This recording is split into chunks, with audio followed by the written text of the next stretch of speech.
Hello winging fans, and welcome to my video where I'm going to go through what I've learnt through the first few months of winging. Now, like you, I've been scouring the net for hints and tips as to what to do, how I could do better, and to be honest, a lot of the videos that I've seen have been a bit disappointing. They've kind of been pretty generic, or they superficial, or going over the same things that I've already seen lots of times. Or they're just promotional, a bit more promotional, a bit more advert type stuff, which more focused on that rather than trying to teach you things. And I'm quite an analytical guy, so I'm really looking to understand what's going on and understand how how everything works. I come from a windsurfing and sailing background, and I also learnt to foil before I started winging as well on this board here on a wakeboard cable. So I came to winging kind of with as well prepared as I could. So hopefully this video will give you some insights that maybe you haven't seen before. But there's some caveats to this. I'm not a professional waterman by any stretch. I'm just an average guy who picked this up and had to learn on his own. So kind of had to learn the hard way. And as such, I'm not going to tell you how to do things. It's more of a list of hints and tips I would have given myself when I was first starting out. The second caveat is that all the tips I'm going to give you are based upon the kit that I've been learning on here. And though I'm pretty sure it'll cross over to other kit, it might not. And the third caveat is that I might be wrong. And if I am wrong, please shoot me down, because that's kind of how you learn, isn't it? And if nothing else, you guys get to watch a fool like me making an idiot of himself on YouTube. But anyway, let's crack on.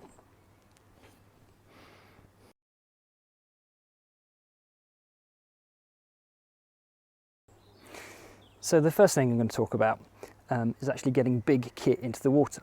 You see guys online with their tiny little boards prancing down to the water's edge, but when you're learning, you're on big kit, right? So that takes a little bit more thinking about how you actually move it, and this is the sequence that I've come up with, which seems to work pretty well for me. So normally take the board down to the water first and leave that there, and then go back up and pump up your wing, and then attach it to yourself, and then go back down to your board, and then you need to attach your board to yourself. So normally it's quite windy, so kneel down onto the board, and I use a waist belt to attach the board to me. I think it's great, because what it means is that the board leash is always within easy reach. So it's just on your hip or just behind you, and you haven't got to ferret about underneath the water or anything to go grab it. So knee on the wing to stop it blowing away, and then once you're all attached, what you do is you move the wing on top of the board upside down, and then lift up the board and the wing together,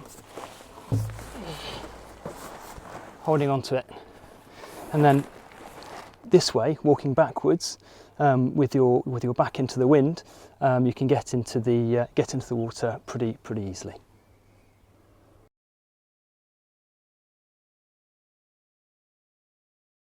So the second thing I want to talk to you about is wing pressure. Now, that's the amount of air you're putting into the wing.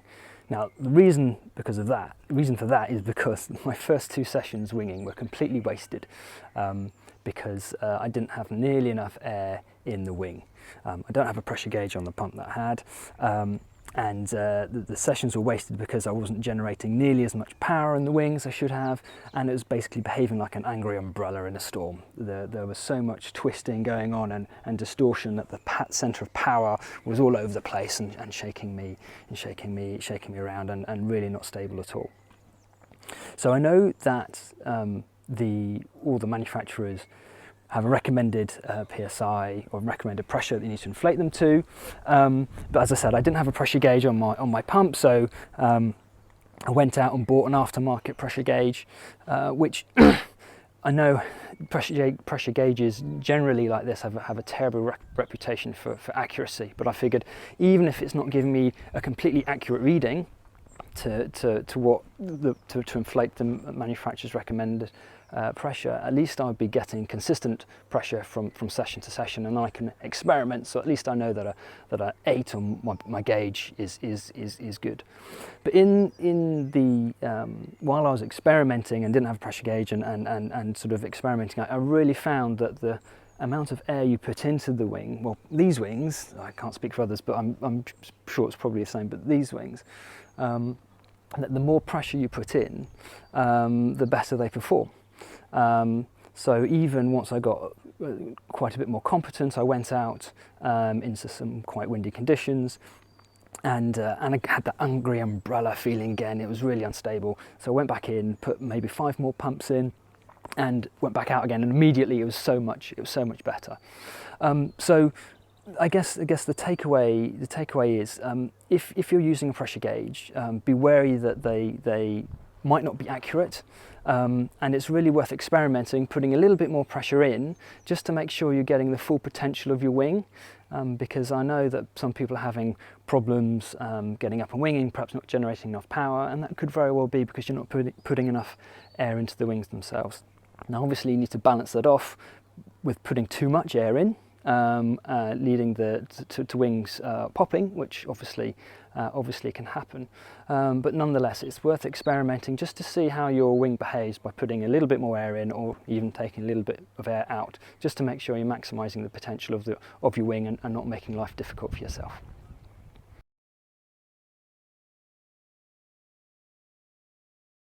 So the third thing I want to talk to you about is handle positions. Now obviously different wings have different handles or have a boom or whatever, so I can't be too specific, but I think there's a couple of things that really helped me once I kind of figured them out. So normally when I'm riding the wing and I'm foiling, I'm using handles 2 and 4, almost exclusively all the time. However, as soon as I come off the foil and I'm low riding, I immediately switch to handles 1 and 3. And the reason for that, moving my hand forward along the wing, is that it's a lot easier to get the wing further out behind you and over behind the back of the mast. And what that does, it means that it makes it a lot easier to go at wind, because the more wing you can put behind the mast, the easier it is for you to stay at wind by scooching the nose of the board up into the wind. So obviously when you're low riding, you generally want to try and stay upwind as much as possible. The second tip is when I was, before you get foiling, when you're still on your knees. So when you're on your knees, I was finding that the wind and the chop was blowing the board downwind, so I was forever trying to get the nose of the board back up into the wind or cross the wind before I could get going. Now initially I was trying to do that by sort of using handles 1 and 3 and trying to stick the wing behind me, but again it wasn't really very effective. But what I found was really effective is if you put your hand onto handle 1 and then use the handle on the front of the wing itself, you can get so much more wing behind the board, and that really helps scooching the board back across the wind, and then as soon as that happens, you can get up to your normal position and then get up and going that way. So that was really helpful, and took a lot of the pain of getting back up onto the board after falling in away once I figured that out.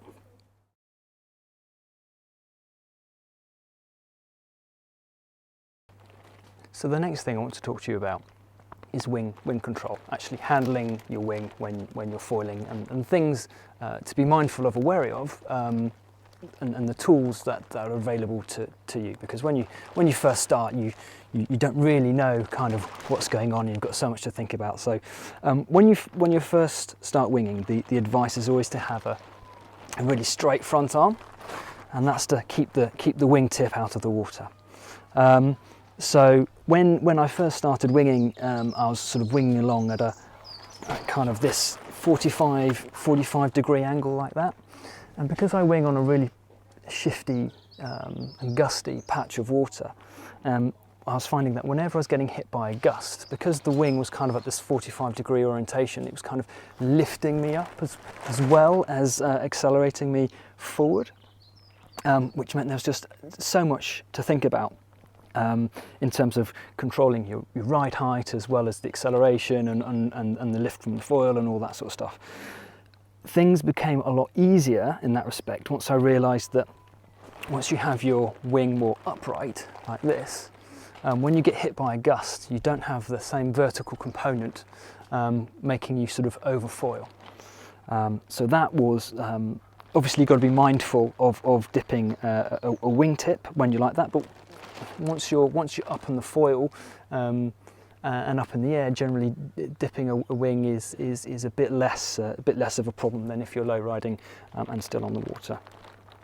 Now in terms of power control and power delivery, I found it was the opposite to windsurfing. So when you're windsurfing, generally the power control is done by the backhand and not the front hand. And I found with winging that it was the opposite. It's the front hand dominated. And I think the reason for that is that you can get a much better range of motion to control the power in the wing by using your front arm like this than just using your back arm, which just allows you to kind of do this.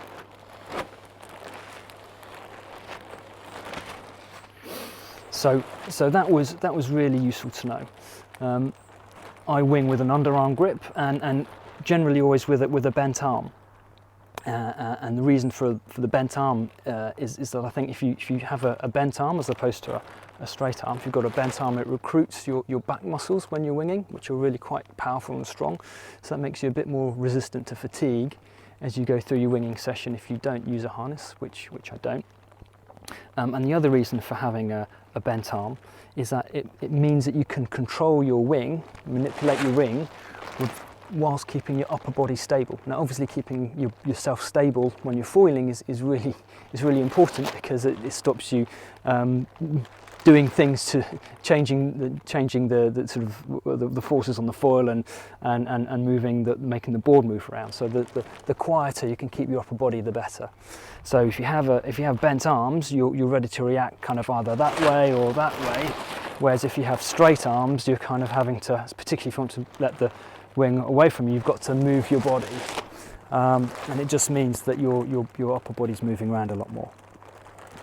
And the final thing I want to talk about wing control is how you can help it. You can use your wing to help control your ride height.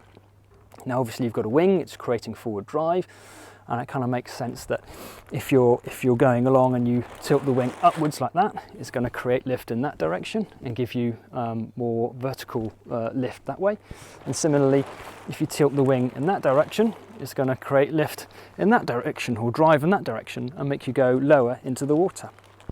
So what I found is if I'm going along and get hit by a gust, and you're going to accelerate, obviously if you get hit by a gust because you've got more power, and that's going to put more lift onto the foil underneath you. I found that if I just tip the wing, keep a strong front arm and kind of lift my back arm a little bit and just tip the wing downwards a tiny little bit, that kind of helps counteract the extra lift that's coming from the foil, and it just means your body can stay quiet and central, so you don't have to sort of move your body weight forward. And indeed, means you can keep that body weight movement in reserve in case you really need to use it for something else, in case you have a really big piece of chop coming along or whatever.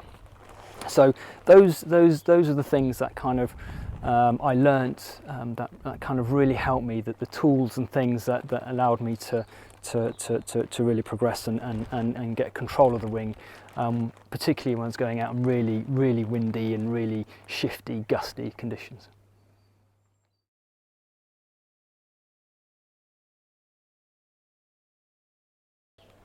Okay, let's talk about going fast.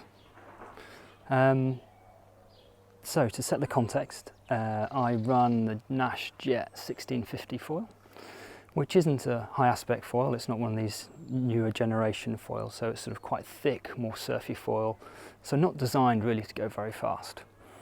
And once I got a bit more competent foiling and winging, and started pushing the limits of the speed of the foil, I really realised that I didn't have very much control, and I needed to get that control somehow if I was going to feel comfortable going fast.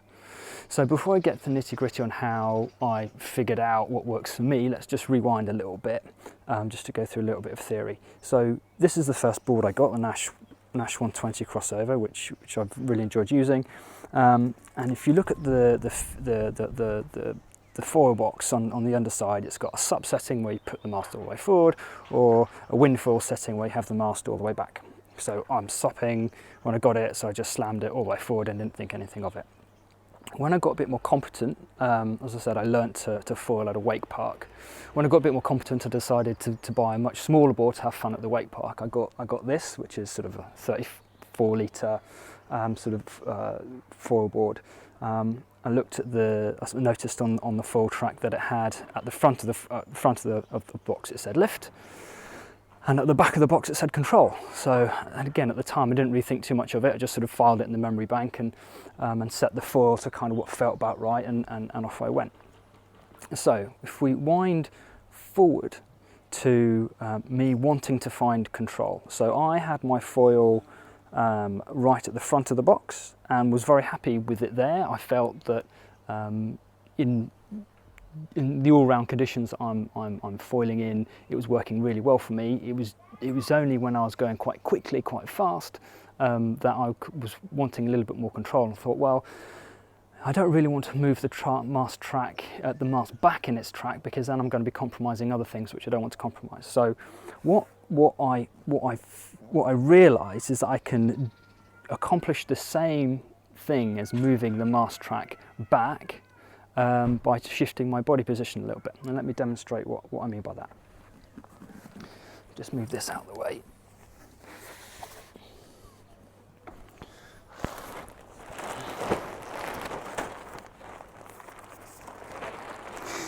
So in my normal foiling position, my back foot would kind of be close to where this blue sort of marker is. I can feel that on my foot, so I kind of know where my foot is instinctively. And my front foot will be in the foot strap. So that's kind of my normal foiling position. What I realised was if I take half a step forward, then that moves my body weight away from the mast, forward from the mast, which is the equivalent of actually being in your normal position and physically moving your mast back in the tracks on the board. And that suddenly felt an awful lot better.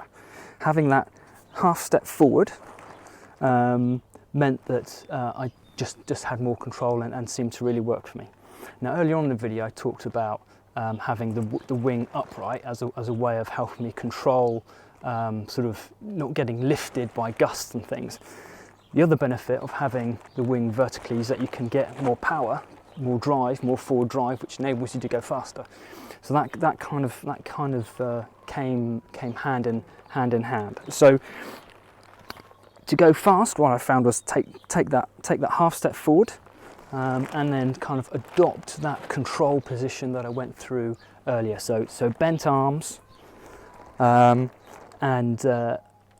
which means that you can manipulate the rig while keeping your upper body quite nice and quiet. And yeah, just having that half step further forward really helped me get the control I needed when going at speed.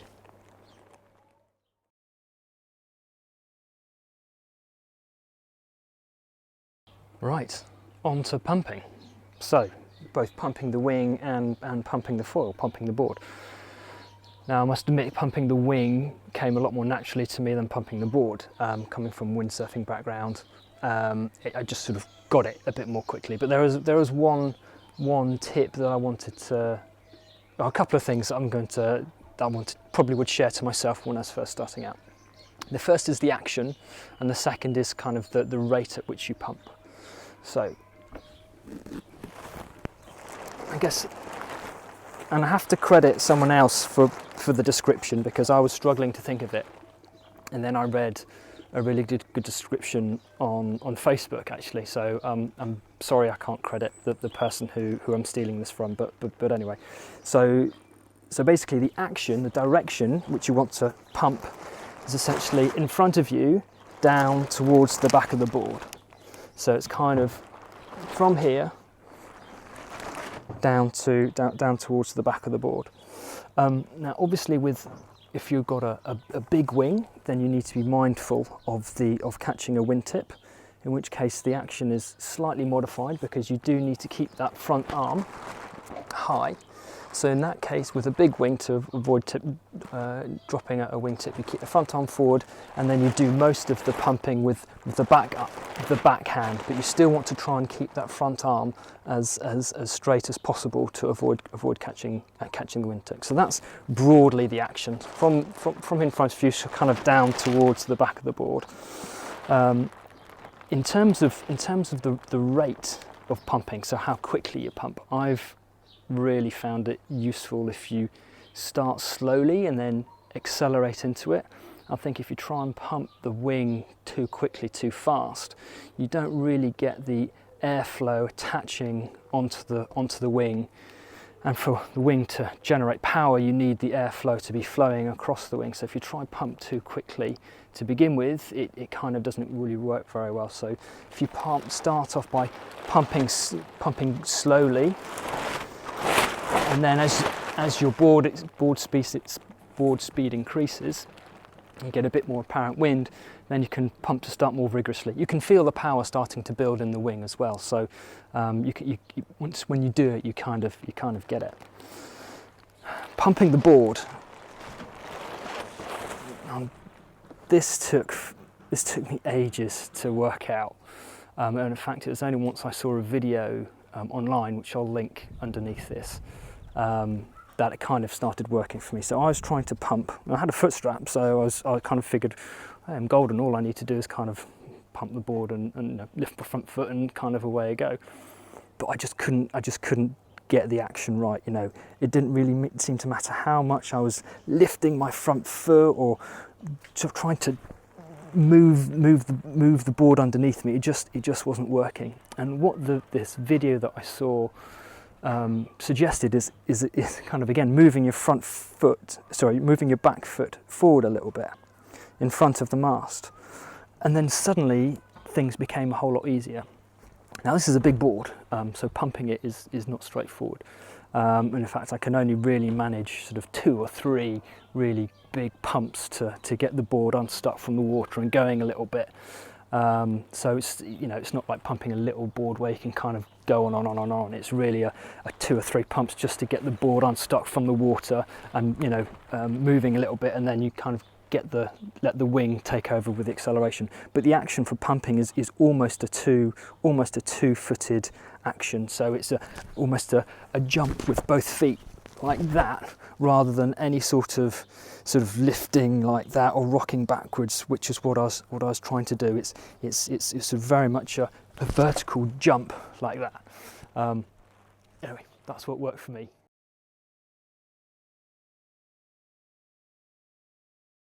Gybing, right. I'm not going to tell you step by step what I do to jibe, but more take you through the processes, or the process a little bit I went through to help me get there. And I must admit that jibing was something I really underestimated how tricky it would be. You know, I can windsurf, jibe windsurfing, and as I said, I learnt to foil on a wake park, so I've done hundreds of toe side and heel side 180-degree turns, as you go up and down the cable. So I figured, hey, no, this is going to be relatively straightforward, except I underestimated the whole doing 2 things at once, which can be really difficult until you get them bedded into your muscle memory and they become automatic. So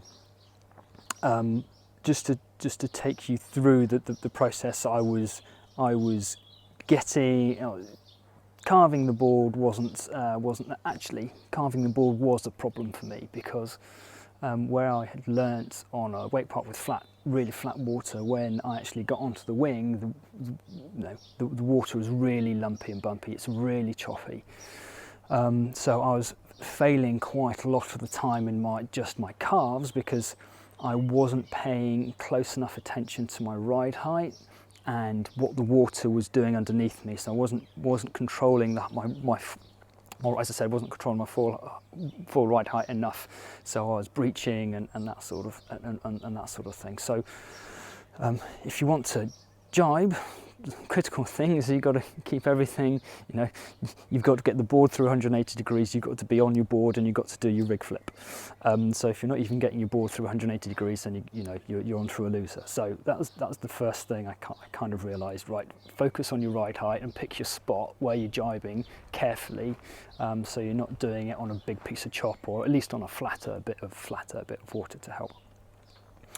The second thing that happened to me when I was learning to jibe is once I started thinking about the rig flip, the sort of the wing rotation, that's when thinking of the two things at once really kicked in. And as soon as I took my thought processes off what I was doing with my feet on the board, then I kept on getting bounced out the turns because I was not controlling the board properly and just falling off. And there's kind of the only way I got through that was just to carry on hammering at it until I could do the board control and change the rig without having to think about either too much. So yeah, and then came to the foot swap. So I've got one strap on here. And to be honest, that's the strap that I would have if I was just sort of straight surf foiling. So, and the sort of the winging with the wing on the wrong side didn't really come naturally to me at all. So I really wanted to learn how to swap my feet after the jibe as well. And the key tip for me there was to really focus on where you put your front foot. So if we just quickly go through it. So if you're going before initiating the jibe, I'll just take my front foot out of the foot strap a little bit, and then windsurfing habit, move my back foot towards the rail, just to get that carver initiated. And then once I'd gone through the turn and had the wing on the other side, as soon as I was vaguely stable, the forefront of my mind is where your front foot goes. So lift the back foot to come backwards, but really focusing on where your front foot goes, and that was always right next to the foot strap. So as long as I got my front foot right next to the foot strap, that made everything a whole lot easier. So many times I was ending up doing a little dance in the middle of the board, and that's just a disaster. So it really was focusing on stepping back and then stepping forward, but really focusing on where your front foot was landing, and that's what I was really thinking about to get that dialed.